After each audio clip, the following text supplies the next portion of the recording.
Nikhil allow कर सकता हूँ, अलाउ कर दिया, आपको रिकॉर्ड कर। जी सर जी। देखिए बच्चों, हमने लास्ट क्लास कोऑर्डिनेशन नंबर 4 पे हमने आपको 4 एग्जांपल्स कराए थे। 4 में से एक एग्जांपल जो था वो इंपॉर्टेंट था, उसमें ट्रांसपेरेंस इफेक्ट हमने आपको समझाया था। ट्रांसपेरेंस इफेक्ट आज के एग्जाम में था। अच्छा, आज के एग्जाम में था। चलो चलो, बहुत बढ़िया, बहुत बढ़िया। ठीक, आगे सुनो। अब मैं आपको एक क्वेश्चन कराने जा रहा हूँ जिसमें मैग्नेटिक मूवमेंट कैलकुलेट करना है ना। मैग्नेटिक मूवमेंट का फॉर्मूला क्या होता है? n+2। यहाँ पे n क्या दिखाता है? नंबर ऑफ अनपेड इलेक्ट्रॉन्स को दिखाता है n। ठीक है, कैसे पता चलेगा? जैसे ये है, मुझे इसमें पता करना है कि मैग्नेटिक मूवमेंट क्या होगा। तो आप क्या करिए, निकल का पहले ऑक्सीडेशन नंबर निकालिए। मैंने आपके लिए निकाल के रखा है, दैट इज +2। आप मैच कर सकते हैं। साथ ही साथ मैंने लिखा है कि क्लोरीन जो है वो वीक फील्ड लिगेंड है, मैंने वो भी लिख दिया। फिर निकल 28 इलेक्ट्रॉन होते हैं, ये कॉन्फ़िगरेशन होगी। लेकिन 2+, क्योंकि निकल 2+ में है, तो 2+ मतलब 2 इलेक्ट्रॉन लॉस, यहाँ से 2 इलेक्ट्रॉन लॉस हो जाएंगे, तो अब बचेगा 3d8। 3d8 को आप इस तरीके से लिखेंगे 4s और 4p। क्योंकि ये वीक फील्ड लिगेंड है क्लोरीन, तो भैया ये पेयरिंग नहीं कराएगा। पेयरिंग नहीं कराएगा तो 2 इलेक्ट्रॉन्स अनपेयर्ड रह जाएंगे और बाहर वाले इस्तेमाल होंगे। तो ये आउटर ऑर्बिटल कॉम्प्लेक्स है क्योंकि बाहर वाले इस्तेमाल हुए हैं। ये पैरामैग्नेटिक है क्योंकि इलेक्ट्रॉन्स अनपेयर्ड हैं, और साथ ही साथ ये हाई स्पिन होगा क्योंकि स्पिन यहाँ पे कैंसिल नहीं हुई है। और sp3 है तो ज्योमेट्री भी टेट्राहेड्रल रही होगी। ठीक है जी। अब 2 इलेक्ट्रॉन अनपेयर्ड है, यानी n की वैल्यू 2 है। मैंने इस फॉर्मूले में 2 पुट कर दिया और आंसर आ गया √8 bore magnetron. That is the unit of magnetic movement. उम्मीद करता हूं आप मैग्नेटिक मूवमेंट निकाल सकते हैं। बोलिए हाँ या ना। ठीक, ठीक है बच्चों। अब सुनो, आप क्या क्या कैलकुलेट कर सकते हो। जब आपको वीबीटी टॉपिक पूछा जाएगा तो वीबीटी टॉपिक में आपको पूछा जाएगा कोऑर्डिनेशन नंबर 4 से और कोऑर्डिनेशन नंबर 6 से। अभी 6 के भी करा देता हूँ, ज्यादा भारी क्वेश्चन नहीं है, 6 के भी थोड़े बहुत क्वेश्चन है। ठीक, अब सुनिए 4 और 6 में क्या क्या पूछ सकता है। नंबर 1 चीज पूछेगा बेटा आपसे हाइब्रिडाइजेशन। हाइब्रिडाइजेशन नंबर 1 चीज। नंबर 2 चीज पूछेगा कि भैया स्ट्रक्चर बता दीजिए। नंबर 3 चीज पूछेगा हाई और लो स्पिन। नंबर 4 चीज पूछेगा पैरा और डायामैग्नेटिक। ठीक, और नंबर 5 चीज पूछेगा मैग्नेटिक मूवमेंट। मैग्नेटिक मूवमेंट, ठीक है जी। इसके अलावा मेरे दिमाग में अभी तो और कोई क्वेश्चन नहीं है, अगर कोई आता है तो मैं आपको बता दूंगा। हाल फिलहाल मेरे दिमाग में इतने क्वेश्चन क्लिक हो रहे हैं कि अगर वीबीटी से क्वेश्चन आता है पेपरों में प्रीवियस ईयर की, मैं आपके पास पीडीएफ भेज दूंगा आज। आप उसमें से वीबीटी के क्वेश्चन आज होमवर्क में करेंगे। ध्यान रहे, जब मैं आपको पीडीएफ भेज रहा हूँ तो आप कोशिश करिए कि उसको उसी दिन निपटाएं, वरना अगले दिन तक खत्म भी कर दें। आप उसको पेंडिंग छोड़ देंगे कि चलना परसों करूंगा तरसों करूंगा, तो परसों ही होता रहेगा और परसों आप कभी नहीं आएगा। ठीक, फिर आप मुझे दोष देंगे कि सर आप इतने सारे होमवर्क देते हो नहीं पा रहे। आप उसी दिन निपटाओ ना, उसी दिन निपटाओ। चलिए, तो ये 5-4 चीजें जो हैं आपसे पूछी जाएंगी वीबीटी में। कोऑर्डिनेशन नंबर 4 से मैंने करवा दिया था। अब मैं आपको कोऑर्डिनेशन नंबर 6 के 3-4 एग्जांपल कराता हूँ जल्दी जल्दी, और फिर आपके लिए बढ़िया बढ़िया क्वेश्चन लेकर आया हूँ। उन क्वेश्चंस को हम डिस्कस करेंगे। ठीक है जी। टेक अ स्क्रीनशॉट अगर लेना है तो, अदरवाइज मैं नोट्स भी तो डाल ही दूंगा। नोट्स अब अभी तक बने नहीं है मैंने, लेकिन कोऑर्डिनेशन नंबर 4 की फोटोज भेज दी थी, है ना। चलो उसको पीडीएफ में ऐड करके डाल देंगे। मैं इसे मिटा रहा हूँ बेटा। सर, हाँ बेटा। सर ये मैग्नेटिक मोमेंट से स्ट्रक्चर कैसे निकाल सकते हैं? मैग्नेटिक मूवमेंट से स्ट्रक्चर नहीं निकालोगे। मैग्नेटिक मूवमेंट से ये पता चल जाएगा कि आपका हाइब्रिडेशन कैसे हो जाएगा, मतलब sp3 है dsp2 है, फिर उसको देखकर आप उसका स्ट्रक्चर बता सकते हैं। जैसे मान लीजिए for example strong field ligand है, तो आपको ही पता है कि अगर स्ट्रॉन्ग फील्ड लिगेंड है तो पेयरिंग करवाएगा। पेयरिंग इलेक्ट्रॉन की करवाएगा तो नंबर ऑफ अनपेड इलेक्ट्रॉन्स कम हो जाएंगे। नंबर ऑफ अनपेड इलेक्ट्रॉन्स कम हो जाएंगे तो आपका क्या नाम है, मैग्नेटिक मूवमेंट कम हो जाएगा। और मैग्नेटिक मूवमेंट कम होगा और पेयर्ड इलेक्ट्रॉन हो जाएंगे तो अंदर वाले ऑर्बिटल्स इस्तेमाल होंगे dsp2 अगर कोऑर्डिनेशन नंबर 4 है तो। और dsp2 का शेप क्या होता है? Square pin. तो इस तरीके से आपको जज करना है। बाकी क्वेश्चन कराएंगे, जब क्वेश्चन करेंगे तो अपने आप आपको समझ आती जाएगी। ठीक, ध्यान से सुनिए। अब मैं आपको ये भी मिटा रहा हूँ और कुछ कोऑर्डिनेशन नंबर 6 के कुछ क्वेश्चन करा देता हूँ। चलिए हेडिंग डालेंगे और अपना दिमाग यहीं खोल के रखेंगे। आज जो मैं क्वेश्चंस कराऊंगा 3-4 बड़े अच्छे क्वेश्चंस हैं, आपने अगर कर लिया आपका दिमाग सेट हो जाएगा। वीबीटी से कभी क्वेश्चन गलत करके नहीं आओगे। वर्नर से मुझे नहीं लगता वर्नर से कभी क्वेश्चन गलत करोगे जब तक कि आप प्रैक्टिस नहीं करते।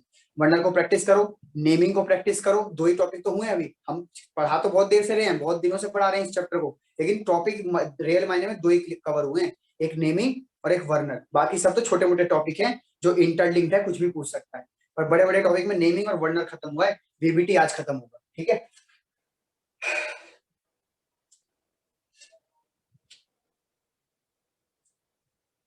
चलिए इससे पहले मैं एक क्वेश्चन आपसे पूछना चाहता हूं, आप मुझे ये बता दो NiCO4, ठीक, और NiCN4 2 माइनस, NiCN4 2 माइनस, उसके अलावा CuNH3 2 प्लस, CuNH3 4 2 प्लस, और बच्चों लास्ट ऑप्शन है आपका ZnNH3 4 2 प्लस। आपको बस इतना बताना है बच्चों कि यहाँ पे पैरामैग्नेटिक कौन है, आपको यहाँ ये बताना है कि पैरामैग्नेटिक कौन है चारों में से। तो आप ऑप्शन देखकर नहीं बता सकते, आपको कैलकुलेट करना पड़ेगा। करिए, मैं आपको ये लिख देता हूँ कि कौन स्ट्रॉन्ग है कौन वीक है, सारे ही स्ट्रॉन्ग है यहाँ पे, ठीक है। ये भी स्ट्रॉन्ग है, ये भी स्ट्रॉन्ग है, ये भी स्ट्रॉन्ग है, ये भी स्ट्रॉन्ग है। चलिए शुरू करिए।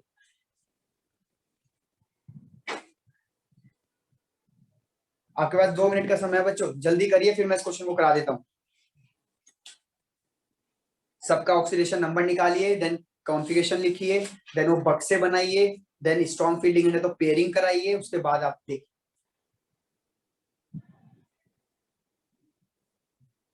यू हैव ओनली 2 मिनट्स, उसके बाद मैं कराता हूँ इस क्वेश्चन। सर निकल का वो क्या है? Atomic number yes sir. 28, zinc का है 30 और सर कॉपर बताना का है चाहिए कि कौन 29। सा CuNH3 4 2 प्लस वाला। अच्छा ये वाला, चलो देखते हैं।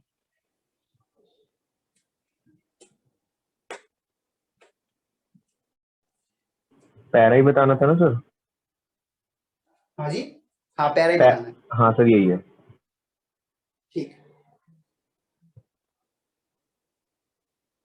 चलिए बच्चों, अब मैं करने जा रहा हूँ, प्लीज स्क्रीन पे देखिए। अब नहीं समझ आया तो अब आ जाएगा। देखिए सबसे पहले बेटा यहाँ पे आप निकल का ऑक्सीडेशन नंबर निकालोगे, तो यहाँ पे कोई भी देखो ऊपर चार्ज नहीं लगा हुआ और ये न्यूट्रल होता है, इस पे कोई चार्ज नहीं होता, तो निकल का ऑक्सीडेशन स्टेट यहाँ आएगा 0।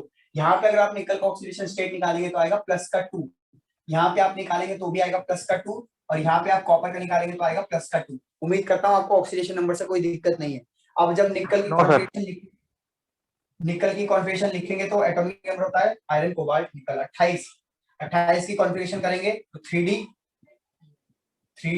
8 4s2, ठीक, 1 2 3 4 5, और ये 4s और ये 4p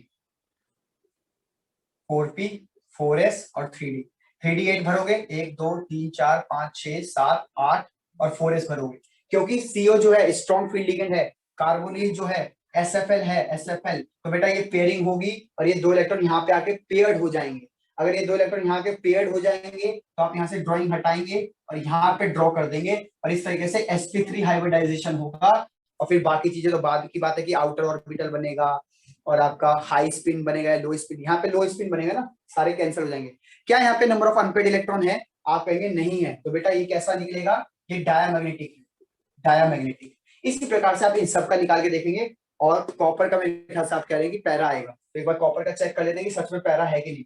तो कॉपर 2 प्लस का कॉन्फ़िगरेशन, पहले आप कॉपर का देखिए, कॉपर का होता है 3D10 4s1, और 2 प्लस का हो जाएगा 3D9, ठीक। हाँ ये तो 3D याद करो तो ट्रांसपेरेंसी इफेक्ट है, मैंने लास्ट क्लास डिस्कस किया था, पीछे जाके देखिए पैरामैग्नेटिक है। मैं इसको आगे कराएंगे ना, क्योंकि आप लास्ट क्लास में हम इसको कर चुके हैं, आप पीछे पेज पलट के देखिए या व्हाट्सएप ग्रुप में जाइए, व्हाट्सएप ग्रुप में इसका एग्जांपल भेजा हुआ था, पैरामैग्नेटिक है ये, ठीक है। बाकी वाले मैं करा नहीं रहा, कराना है तो बताओ या कर लोगे खुद ही? नहीं सर जरूरत नहीं, हो जाएगा सर। चलो ठीक है, अब हम कोऑर्डिनेशन नंबर 6 कर लेते हैं, ठीक है बच्चों। Now comes to coordination number 6, देखिए ध्यान से, ध्यान से सुनिएगा बच्चों। कोऑर्डिनेशन नंबर जब 6 होगा तो 2 कंडीशन हो सकती है, या तो DSP D2sp3 होगा या sp3 D2 होगा, ठीक है। अंदर के d ऑर्बिटल इस्तेमाल होंगे तो इनर ऑर्बिटल कहलाता है, बाहर के d ऑर्बिटल इस्तेमाल होंगे तो आउटर ऑर्बिटल कहलाता है। तो करके दिखा देता हूं आपको। पहला एग्जांपल ले लेते हैं, FeCN6 4 माइनस, ठीक है, FeCN6 4 माइनस। जरा यहाँ पे Fe का ऑक्सीडेशन नंबर बता दो मुझे कितना आएगा कैलकुलेट करके। सर जल्दी प्लस बताओ 2। कितना? Sir plus +2 +2। +2 बेटा 2 मत बोला करो, 2 मत बोला करो, +2 बोला करो।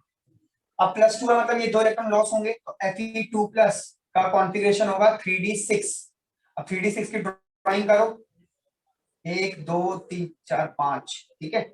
और उसके बाद 4s, और ये बच्चों आपका 4p, और ये आपका 3d। बेटा 6 भरने, 1 2 3 4 5 और 6। बेटा Cn जो है साइनाइड, ये एक स्ट्रॉन्ग फील्ड लिगेंड है, तो पेयरिंग कराएगा, पेयरिंग कराएगा तो 2 इलेक्ट्रॉन जो है जंप करके यहाँ आ जाएंगे, और फिर ये कुछ इस तरीके से दिखेंगे ऐसे, और ये खाली। अब जब ये खाली है तो आपको भी पता है साइनाइड 6 बार आएगा, तो 2 बार ये, 1 ऑर्बिटल ये, 3 ऑर्बिटल ये इस तरीके से D2sp3, D ये रहे 2, एक ये रहा S और 3p, तो D2sp3। क्योंकि अंदर वाले ऑर्बिटल इस्तेमाल हुए हैं, तो आप कहोगे ये इनर ऑर्बिटल कॉम्प्लेक्स है, इनर ऑर्बिटल कॉम्प्लेक्स। क्योंकि सारे इलेक्ट्रॉन पेयर्ड हैं, तो आप कहोगे डायमैग्नेटिक है। क्योंकि सारे इलेक्ट्रॉन पेयर्ड होने की वजह से एक दूसरे का स्पिन कैंसिल कर रहे हैं, तो आप कहोगे लो स्पिन है। और D2sp3 की जो स्ट्रक्चर होता है ऑक्टाहेड्रल। यानी कोई इसकी ड्राइंग बनाने को बोलेगा, तो ड्राइंग कुछ ऐसी बनेगी कि आपको लिखना है निकल, यहाँ पे लिखना है आपको साइनाइड, सॉरी निकल नहीं आयरन है, साइनाइड, यहाँ पे भी आपको लिखना है साइनाइड, साइनाइड ये बनाना है आपको एक प्लेन में ऐसे करके, और एक लिखना है साइनाइड ऊपर, एक लिखना है साइनाइड नीचे, और इस तरीके से आपको ये दिखाना है। और ये आपका बन गया ऑक्टाहेड्रल, है ना। ये एक पिरामिड ऊपर ऐसे करके, और एक पिरामिड नीचे, ये आपका बन गया पिरामिड ऐसे। उम्मीद करता हूँ आपको ऑक्टाहेड्रल दिख रहा है, 4 फेसिस ऊपर, 4 फेसिस नीचे, तो 8 फेसिस हो गए। तो ऑक्टाहेड्रल मतलब होता है, ऑक्टा मतलब होता है 8, हेड्रल मतलब होता है फेसिस, 8 फेसिस वाला। 4 फेसिस ऊपर है पिरामिड के, और 4 फेसिस नीचे। मैं 11 में बहुत डिस्कशन ऑलरेडी इस पे बहुत देर से कर चुका हूँ, देर तक। क्या मैं आगे बढ़ सकता हूँ, इस एग्जाम्पल को खत्म करूँ, आगे बढ़ता हूँ? जी sir. Yes sir. Yes sir yes sir. ठीक है, अब अगला एग्जाम्पल कर लेते हैं। सीएन का हो गया, एक पानी का ले लेते हैं।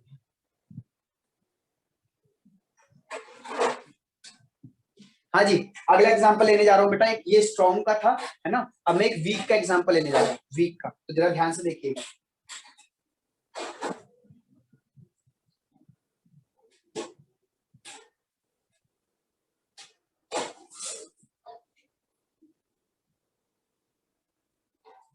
लो जी बच्चों, एक वीक का एग्जांपल ले लेते हैं। FeH2O 6 और 2+। चलिए मुझे इसमें पहले आयरन का ऑक्सीडेशन नंबर बताइए जल्दी से। सर +2। +2 बेटा, क्योंकि पानी का न्यूट्रल होता है। अब इतना तो देखो तुम खुद ही समझ गए कि अगर किसी चीज का न्यूट्रल है तो ऊपर का चार्ज एज इट इज इस पे आ जाता है ना। ये चीज मैंने तुम्हें बताई नहीं, लेकिन तुम प्रैक्टिस से खुद ही जज कर सकते थे ये चीज। ठीक, अब आयरन का ऑक्सीडेशन मतलब हेटेरोनॉमी होता है 26, 3d6 4s2, और 2 इलेक्ट्रॉन चले जाएंगे, तो Fe2+ में आप लिखेंगे 24 इलेक्ट्रॉन्स और 3d6, और ड्राइंग करेंगे तो 1 2 3 4 और 3d6 कुछ इस तरीके से बनेगा। और ये बनेगा आपका 4s 3d, ये बनेगा आपका 4p, और ये बनेगा आपका 4d। अब आप नोटिस करिए, तो आपको 6 चाहिए, 6 खाली ऑर्बिटल। तो भैया ये तो पेयरिंग होगी नहीं, क्योंकि H2O जो है वो वीक फील्ड लिगेंड है। H2O एक वीक फील्ड लिगेंड होता है, तो भैया पेयरिंग नहीं होगी, तो बाहर के 6 ऑर्बिटल चाहिए। तो ये रहे बाहर के 6 ऑर्बिटल, sp3d2, ये रहा एक s, 3p 2d, sp3d2। बाकी की चीजें मैं ऐसी बोल देता हूँ, लिख नहीं रहा। नंबर 1 आप मुझे बताइए, आउटर ऑर्बिटल है या इनर ऑर्बिटल है? आउटर। Sir outer. ठीक है, आउटर है, तो आप मुझे ये बताइए कि हाई स्पिन है या लो स्पिन है? High spin. High spin. High spin. Paramagnetic है, डायमैग्नेटिक है? पैरामैग्नेटिक ठीक है, और sp3d2 का भी बेटा ऑक्टाहेड्रली शेप होगा। तो जो मैंने यहाँ बनाया था ना, सेम वही है, बीच में Fe और 6 तरफ से पानी, सेम ऑक्टाहेड्रल वैसे ही बनता है। ठीक है, अच्छा Jiya, turn your mic on. Yes sir मुझे इसका मैग्नेटिक मोमेंट निकलवाना है। चलिए बताइए जरा मैग्नेटिक मोमेंट कैसे निकालें इसमें। तो बताइए। इसमें अनपेयर्ड इलेक्ट्रॉन्स हो जाएंगे 4। 4 आगे। तो सर 24 आ जाएगा रूट 24 आ जाएगा बोर मैग्नेट। ठीक है। अब जिया जरा इससे पहले वाला एग्जांपल अगर मैं आपको याद दिलाऊं जिसमें हमने लिखा था FeCl6 4 माइनस, तो बेटा उसमें सारे इलेक्ट्रॉन पेयर्ड थे। बोलो हाँ है ना। Yes sir. इसलिए इसमें D2sp3 था और डायमैग्नेटिक था वो, है ना। तो जब आप नोटिस करना कि जब भी अंदर के ऑर्बिटल इस्तेमाल होते हैं ना तो ज्यादातर केसेस में डायमैग्नेटिक निकलता है। डाया मतलब ज्यादातर क्या 99% केस में डाया निकलता है। तो उसमें आप अगर उसका मैग्नेटिक मूवमेंट निकलवाओगे तो 0 आएगा बेटा, क्योंकि वहां अनपेयर्ड इलेक्ट्रॉन थे ही नहीं, क्योंकि सारे तो पेयर्ड हो गए, है ना। बस एक आधा एक्सेप्शन केस हो सकता है, जैसे कॉपर वाला था, कॉपर में इस्तेमाल हुआ DsP2, पेयरिंग होनी चाहिए थी, लेकिन आपको पता है कि DsP2 में वो 9th इलेक्ट्रॉन जो था वो उड़ के 4p में चला गया था, ट्रांसपेरेंट इफेक्ट। तो एक्सेप्शन केस है, उसे छोड़ दें। तो अंदर वाले जो ऑर्बिटल हैं D2sp3 या DsP2 हमेशा डायमैग्नेटिक निकलते हैं, हमेशा। और ये बाहर वाले हमेशा अनपेयर्ड इलेक्ट्रॉन रहते हैं, तो इसमें मैग्नेटिक मोमेंट। तो अब शायद आपको उसका जवाब मिल गया होगा कि कैसे मैग्नेटिक मोमेंट से ये पता चल सकता है कि इसकी क्या ज्योमेट्री रही होगी और क्या स्ट्रक्चर रहा होगा। बोलो हाँ है ना। Yes sir. Yes, sir.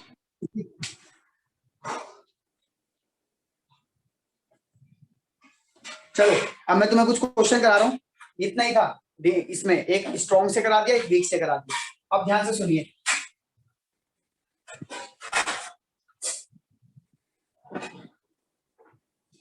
थोड़ा SFL और WFL के बारे में जानिए। SFL और WFL के बारे में थोड़ा जानिए बच्चों। स्ट्रॉन्ग फील्ड लिगेंड उसे बोलते हैं जो अपने ऊपर नेगेटिव चार्ज या लोन पेयर नहीं संभाल पाता, उसको जल्दी होती है देने की।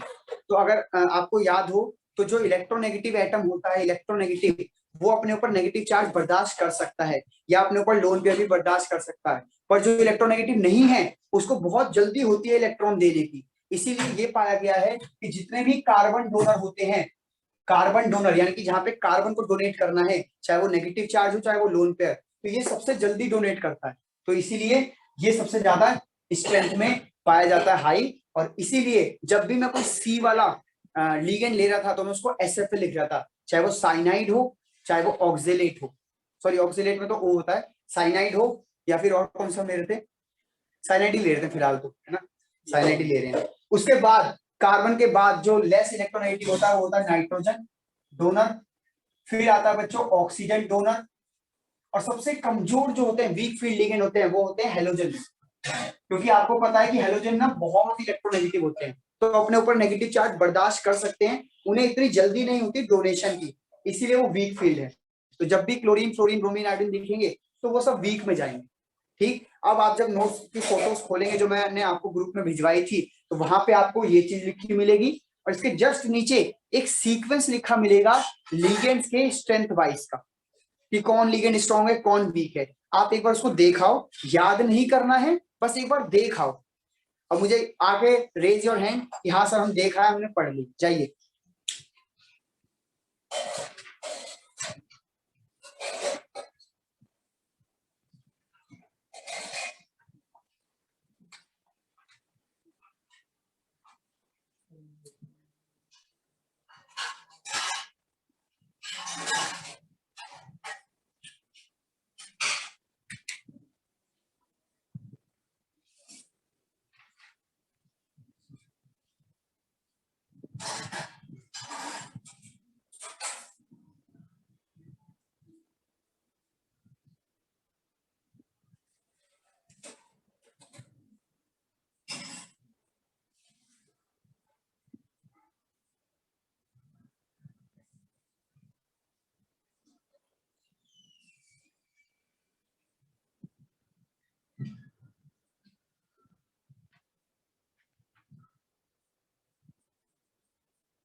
रेज योर हैंड आ गया है।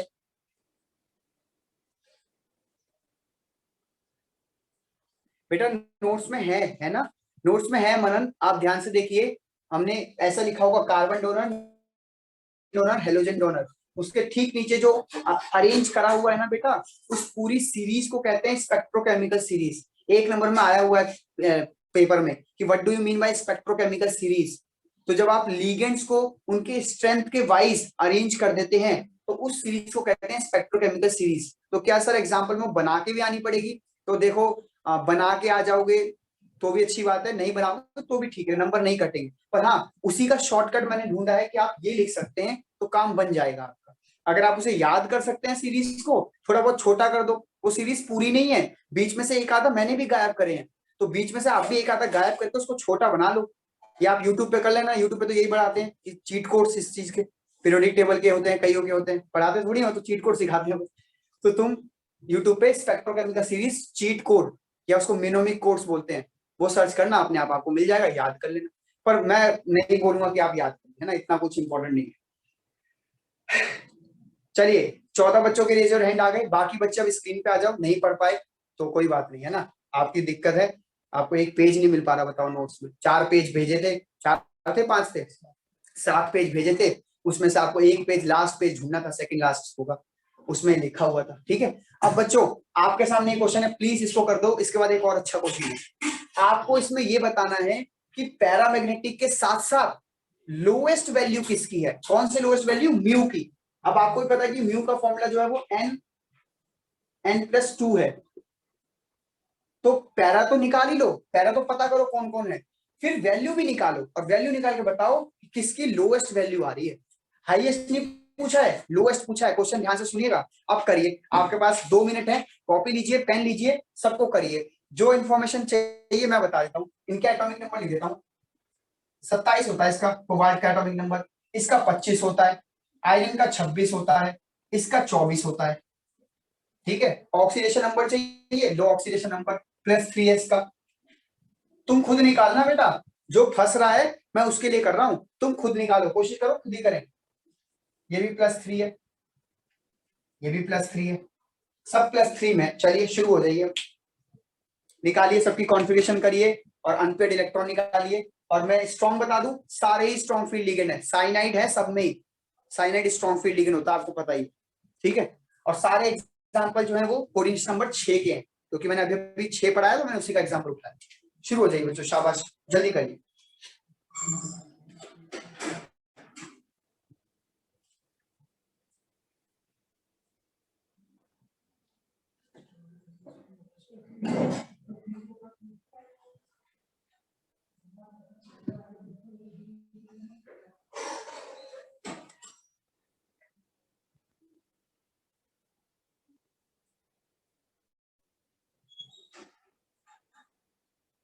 शाबाश, जल्दी करिए। निखिल ऑफ कर दो रिकॉर्डिंग बेटा। देखो मेरी बात सुनो, बेसिकली यहाँ पे कैच था एक, जब भी आपको बोलेगा लोएस्ट वैल्यू ऑफ पैरामैग्नेटिज्म या पैरामैग्नेटिक, तो बेसिकली वो कहना चाहता है कि अगर चारों ही पैरामैग्नेटिक हैं तब तो ठीक है, कोई लोएस्ट वैल्यू आएगी। पर अगर बच्चों कोई डायामैग्नेटिक है, डायामैग्नेटिक, तो उस केस में म्यू की वैल्यू 0 होती है, और मुझे नहीं लगता कि इससे लोएस्ट वैल्यू कुछ होगी। तो बेसिकली जब भी वो कहे ना लोएस्ट वैल्यू ऑफ पैरामैग्नेटिक, तो समझ जाना कि अगर कोई एग्जांपल डायामैग्नेटिक का भी है तो वो टिक मारना है आपको। अगर चारों पैरामैग्नेटिक है फिर तो आप ये फॉर्मूला लगा के वैल्यू निकालोगे चारों की, लेकिन अगर एक भी डायामैग्नेटिक है तो बेटा उसके म्यू की वैल्यू 0 होगी, और यही माना जाएगा लोएस्ट वैल्यू ऑफ पैरामैग्नेटिक, ठीक है। समझ गए, नहीं समझे, या इसमें बहस करनी है, बताओ। समझ गए भैया। ठीक है, अब मैं निकाल के दिखा रहा हूँ बेटा। आपने यहाँ पे करा होगा क्रोमियम, क्रोमियम का होता है 3d5 4s1, और क्रोमियम 3+ का मतलब है 3 इलेक्ट्रॉन लूज कराओ, एक यहाँ से 2 यहाँ से, तो 3d3 आएगा।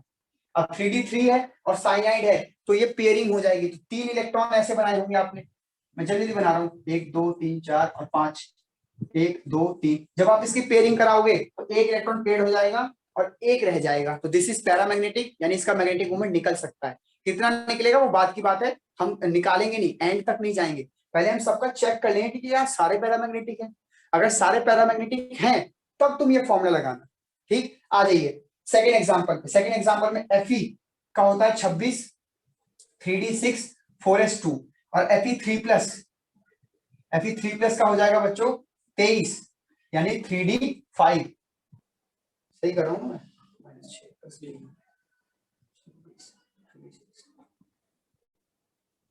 3d5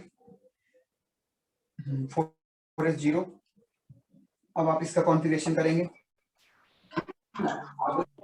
1 2 3 4 5 और साइनाइड है तो इसमें पेयरिंग होगी, तो ये 2 इलेक्ट्रॉन पेयर हो जाएंगे इस तरीके से। और यहाँ भी बेटा एक अनपेयर्ड रह गया।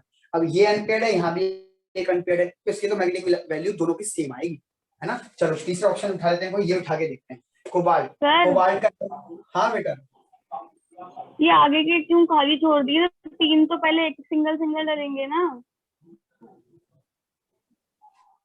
बेटा पेयरिंग करा दी मैंने। अच्छा पेयरिंग के बाद, ओके। पेयरिंग के बाद का बता रहा हूँ बेटा मैं आप सुनते रहो, तेजी तेजी जल्दी जल्दी बोल रहा हूँ मैं, पेयरिंग करा के बता रहा हूँ मैं तो सबकी। कोबाल्ट 27 होता है 3d7 4s2, लेकिन कोबाल्ट 3 प्लस लिखा है, मतलब 3 इलेक्ट्रॉन लूज कराओ तो 3d6 और 4s0। भाई 2 यहां से गए, एक यहां से गया 3d6।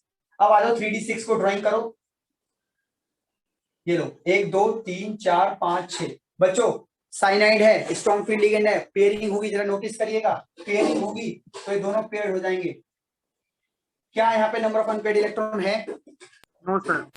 No sir. तो बेटा ये डायमैग्नेटिक है, उसकी वैल्यू मैग्नेटिक मोमेंट की 0 आएगी और यही सही आंसर था, यानी चौथा ऑप्शन आपको चेक नहीं करना, आप सीधा इस पे टिक मारेंगे।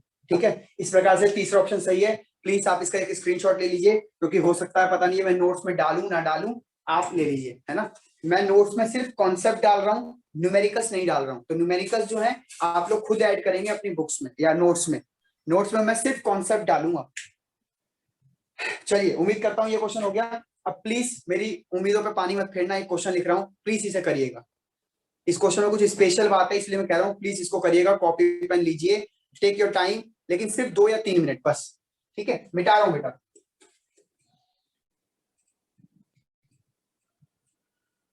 फिर आपको एक सरप्राइजिंग चीज दिखाऊंगा अगर आप ये क्वेश्चन कर देंगे तो। ठीक है, तो वैसे हो गया कि तुम चीज करो, क्वेश्चन करो, मैं तुम्हें चीज ही दूंगा, लालच। चलो क्वेश्चन इज कि आपको ये बताना है कि किस पेयर का सेम मैग्नेटिक मूवमेंट है, किस पेयर का सेम मैग्नेटिक मूवमेंट है। And your options are number 1 CrH2O के 6 2+ COCl 4, ये 4 लिखा है COCl 4 और 2-। बेटा मतलब आप इसका मैग्नेटिक मोमेंट निकालना और इसका निकालना, और दोनों का अगर सेम आ गया तो यही ऑप्शन होगा, सेम मैग्नेटिक मोमेंट पूछा है। ऑप्शन नंबर 2 करना चालू कर दो, आप लोग इतने करना चालू कर दो।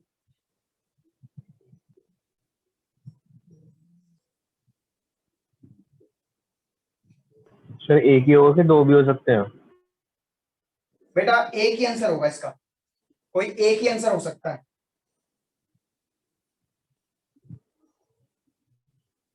ये भी क्रोमियम है, ठीक है, और ये मैग्नीज आ गया मार्केट में, मैग्नीज। H2 स्ट्रॉन्ग है या वीक? बेटा H2O वीक है, Cl भी वीक है।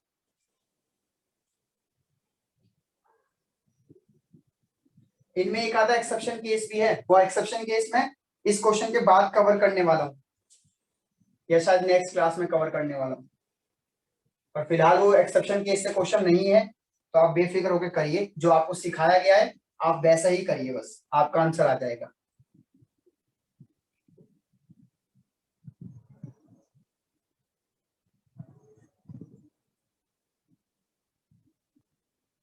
चलिए बच्चों हो जाइए शुरू। It's all depend on your luck, आप कौन सा ऑप्शन पहले करते हैं। क्या पता आपने सी ऑप्शन उठाया, सी ऑप्शन में ही आपने देखा कि दोनों का मैग्नेटिक मोमेंट सेम आ गया, आप बाकी ऑप्शन करना ही